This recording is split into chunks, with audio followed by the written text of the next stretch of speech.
Hey, what's going on, guys? JB here, and today we are back with another video. This one was requested to me. This is PantslessPajamas, the house on the left. Now, given from the thumbnail, I'm guessing this is a scary, spooky story, and I'm down for that. I've wanted to react to scary videos for a while now, so I think I'm gonna start doing that for the fun of it, especially late at night, freaking 2 a.m. watching true horror stories about Mr. Nightmare. Oh man, that's like the worst, best feeling ever. So without any further ado, let's get this video started.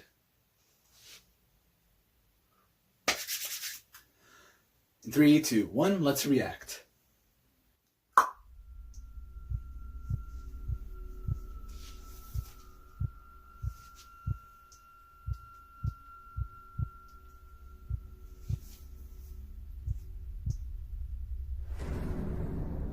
Hello? Is anyone there? Hello?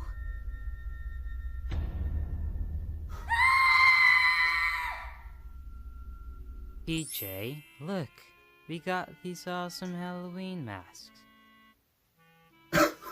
What? I need new sidekicks. I'll be straight with you. What? I'm not really a fan of Halloween.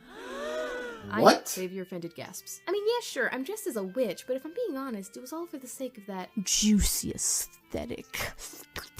Oh, gross! I was never allowed to celebrate why? Halloween, and now as an adult, I find myself not caring for it. So with no Halloween memories to speak of, I figured, why not tell a scary story?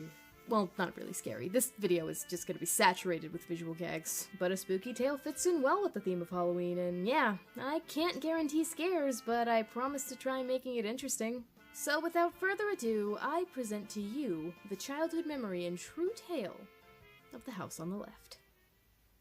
When I was a kid, I grew up in a row home. For those of you that don't know what row homes are, they're basically a row of houses that are all connected to each other. This made it so that I was always surrounded by a house on the right and a house on the left. I preferred the house on the animation, left. man. That house was home to a sweet old lady. Like, I cannot tell you how often this compassionate, neighborly woman helped me and my family out. And I guess that's why I was really sad to find out that she'd be moving. She was getting old after all, so her family that didn't live with her bricks coaxed her into one of those retirement homes. Moving trucks came for her stuff, some men settled those last-minute renovations, and once she was gone, her house was left untouched.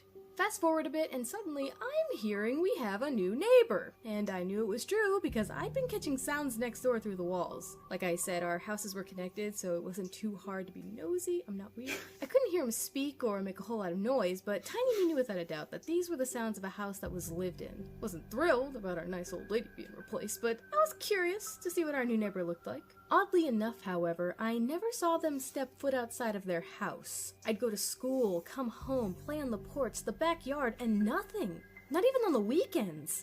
This was kind of unheard of on my block. Everyone had to step out at some point, even if it was just to chill out on the porch and judge each other. But no matter how many times I was outside, I never caught sight of them. Never. And I don't know why, but younger me just didn't feel right about it. Something was off. Something a kid could never place their finger on. But I ignored it, because it's not like I had anything to worry about, right? It didn't concern me. At least I never felt like it did until the dream.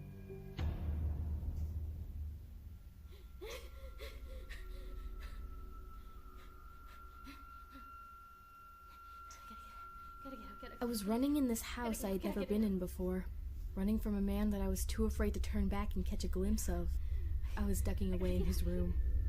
To this day, I remember every inch of that room, from the tan carpets to the 2 large windows with sheer curtains. The details were prominent, like they were supposed to be important, but I didn't know why.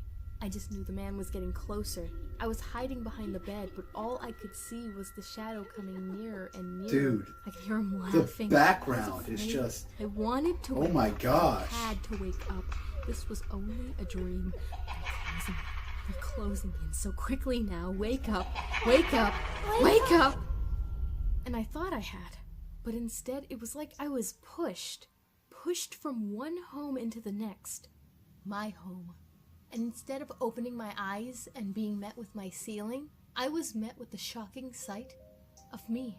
I was floating over my body. Oh, There it dang. was, resting Astral there beside projection. my mother and my brother beside her. Nice. Like we always slept back then.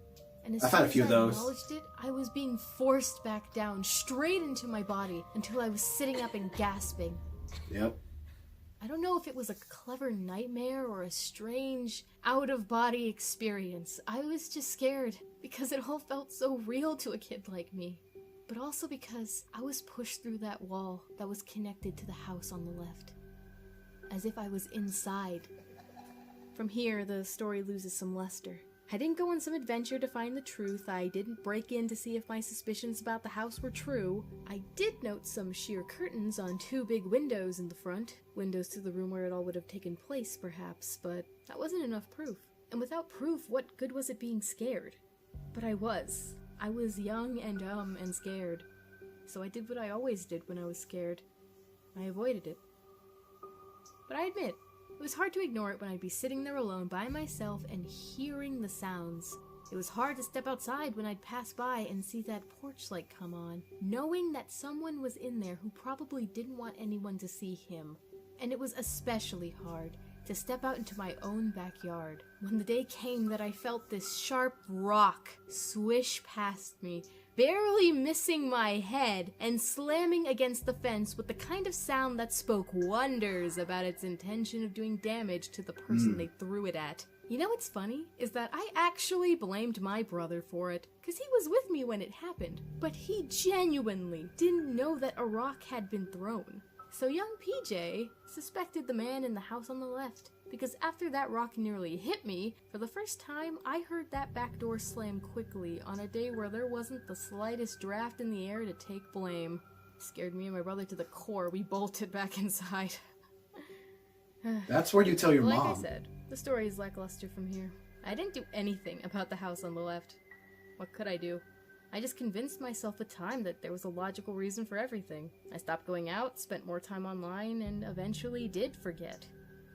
Although, I wouldn't be sharing the story if I didn't have at least one case of interaction with this house. The last bit of interaction I'd have for a few years, in fact, was on a day as simple as any other, when my mom suddenly asked me to help her hang some laundry outside. She carried the clothes, I carried the clothespins, and me, being the intellectual that I was, had placed them on the little stone divider that separated our backyard from the backyard on the left. Only to tip the dang pins over, scattering them on our neighbor's side. Frick.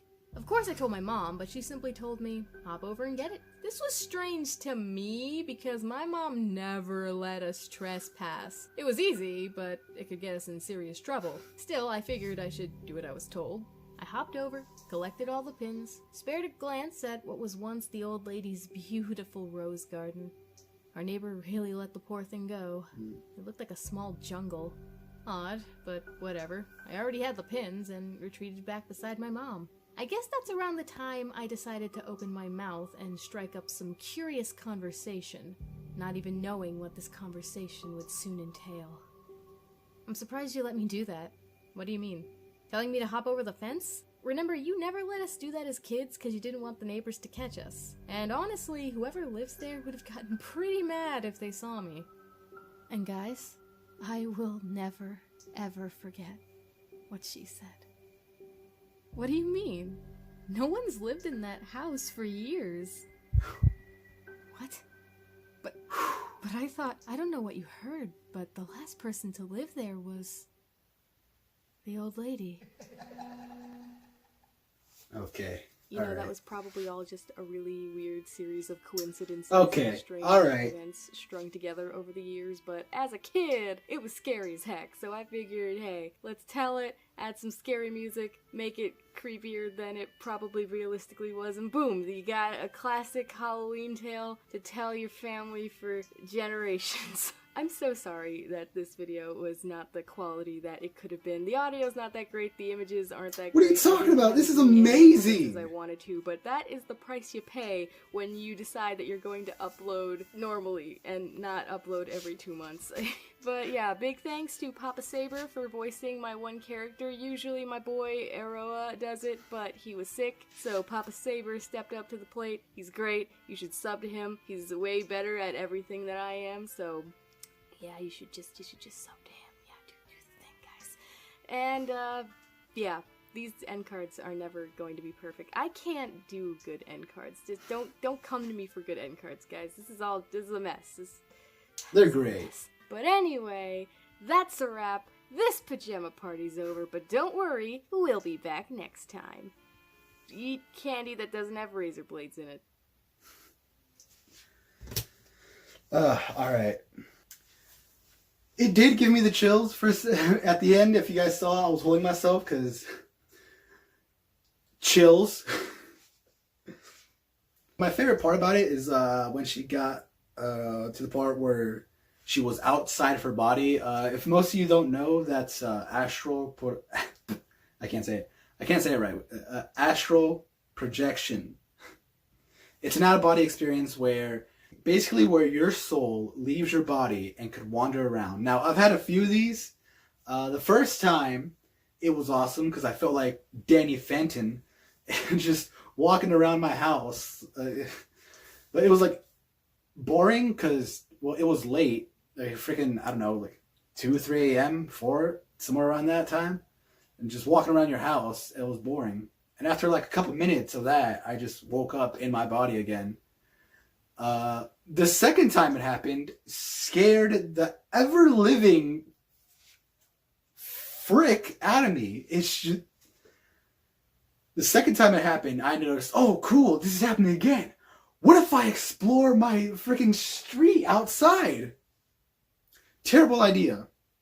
Because when I did, I was roaming around my street late at night, and there was something following me. I had no idea what it was, but I was frightened out of my mind just to see just this giant shadow right behind me. And I was running around through my streets, just doing loops around just to get to my house, running away from that shadowy figure. It was terrifying. Like, it was just chasing me all along, and it was screaming at me too, which really freaked me out, saying, "Stop! What are you doing?" Just, oh man, just, oh. Luckily, I was able to run back to my house and just jump right into my room. But it followed me. I was able to get in my body in time, and I just woke up in a cold sweat. It was awful. I immediately just look at my window, ran and turned on the lights, just looking around on what has happened. It made me never want to do that again. Or if that ever happened to me again, just to stay in my room and try to get back in my body. After that has happened, and after like a couple of videos of people saying they astral project, I did some research, and turns out I was not alone. I checked out, what was it, Cypher Den's video of how she astral projected. And it was similar to my experience. She never left her house. And she had way more demons in that house than I did on my street, which was just one giant shadow. But it is just utterly terrifying and makes you never want that to happen again. Oh, man. Alright. I've babbled on for long enough. If you guys want to see the original video, I will leave a link in the description down below, as always. If you have like a similar experience, then I really love it if you leave a comment, because I would really love to read those stories. Yeah, that's about it for today. See you guys later.